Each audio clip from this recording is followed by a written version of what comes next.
अयोध्या में राम मंदिर में 22 जनवरी को रामलला की प्राण प्रतिष्ठा हो जाएगी, जिसकी तैयारियां जोर शोर से चल रही है। चुनावी साल होने के चलते राम मंदिर के प्राण प्रतिष्ठा से राजनीति में भी गर्मी बढ़ेगी और ये बीजेपी की भी एनर्जी बढ़ाएगी। लोकसभा चुनाव को लेकर सियासी बिसात बिछाई जाने लगी है तो बीजेपी बिहार में महागठबंधन को मात का ताना बाना बुन रही है। सीएम नीतीश कुमार ने जिस लवकुश फॉर्मूले से लालू प्रसाद यादव की अगुवाई वाली आरजेडी से सत्ता छीनी थी, अब बीजेपी ने उसी लवकुश समीकरण के जरिए जेडीयू की राजनीतिक जमीन कब्जाने का प्लान बनाया है।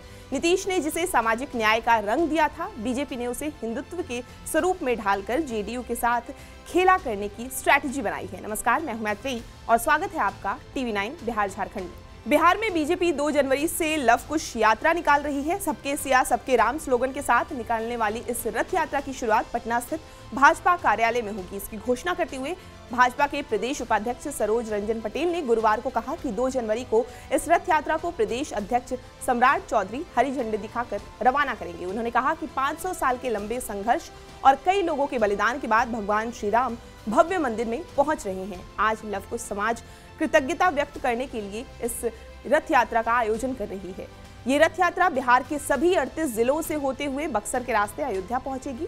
22 जनवरी को प्राण प्रतिष्ठा कार्यक्रम के दिन ही लवकुश यात्रा अयोध्या पहुंचेगी। बता दें कि बिहार की सियासत आज भी जाति के इर्द गिर्द सिमटी हुई है। बिहार की राजनीति में 3.5 दशक से भले ही सत्ता की बागडोर पिछड़ों के हाथ में है, लेकिन लंबे समय तक अगड़ों ने ही राज किया है। आजादी से पहले ही बिहार में अगड़ों के खिलाफ त्रिवेणी संघ बना था, जिसे कुशवाहा, कुर्मी और यदुवंशियों ने मिलकर बनाया था। लालू यादव मुस्लिम और ओबीसी समीकरण के जरिए सत्ता पर काबिज हुए तो नीतीश कुमार ने कुर्मी और कुशवाहा समीकरण के जरिए जड़ें जमाई। नीतीश ने पटना के गांधी मैदान में कुर्मी और कोयरी समुदाय की बड़ी रैली की थी, जिसका उन्होंने लवकुश नाम दिया था। ये पहली बार था जब नीतीश कुमार ने लालू यादव के सामने खुद को स्थापित करने के लिए लवकुश दांव खेला था। इस फॉर्मूले के जरिए नीतीश ने 2005 में बिहार की सत्ता की कमान संभाली और अभी तक काबिज है। मुख्यमंत्री नीतीश कुमार ने लवकुश यानी कुशवाहा कुर्मी समीकरण के सहारे खुद को सत्ता के करीब रखा है, लेकिन इस समीकरण में लव यानी कुर्मी को जबरदस्त फायदा मिला तो कुश यानी कुशवाहा समाज में नाराजगी दिखी। कुशवाहा समाज के लोग में इस बात को लेकर हमेशा टीस रही कि 2.5% संख्या वाले किसी तरह 6% वालों पर इमोशनल शोषण कर सीएम की कुर्सी हासिल कर ली है। इसके चलते ही उपेंद्र कुशवाहा खुद को स्थापित करने का दांव चल चुके हैं, लेकिन सफल नहीं हो सके। एनडीए से दूसरी बार नीतीश के अलग होने के बाद से बीजेपी लवकुश फॉर्मूले को लेकर जेडीयू की सियासी जमीन को कब्जाने की कोशिश में जुटी है।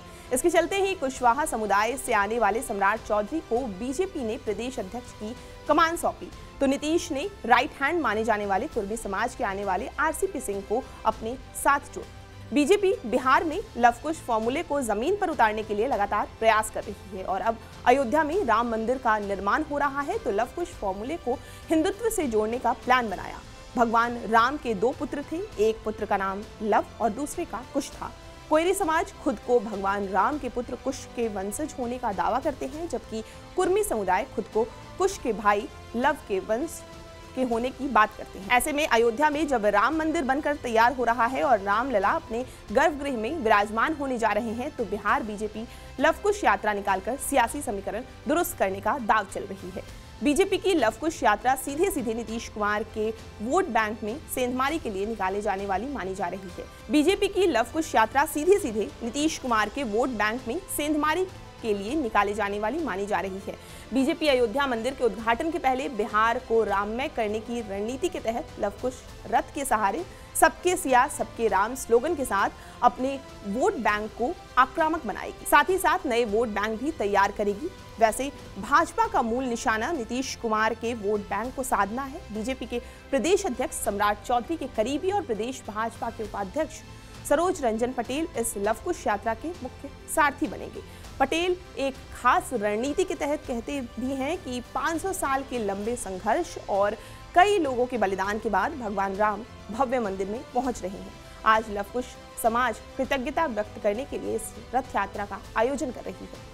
ऐसे ही और भी वीडियोस के लिए बने रहिए टीवी9 बिहार झारखंड के साथ।